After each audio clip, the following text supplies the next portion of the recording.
So, the Kamingo E-Bike Converter is basically a lightweight friction drive system that turns a regular bicycle into an e-bike using a rear motor, bottle-shaped battery, handlebar controller, and cadence sensor.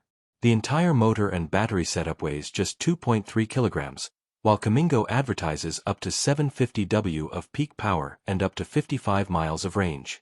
But here's what the marketing doesn't really tell you. Real-world range can be much lower than that headline figure. One long-term review found that riders may get closer to 20 to 30 miles depending on terrain, rider weight, and assist level. The friction drive design also has limitations. An independent test found some slipping in wet conditions, and the kit isn't compatible with every bike, particularly bikes with certain frame designs, thick mountain bike tires, or carbon frames. So, should you buy the Kamingo?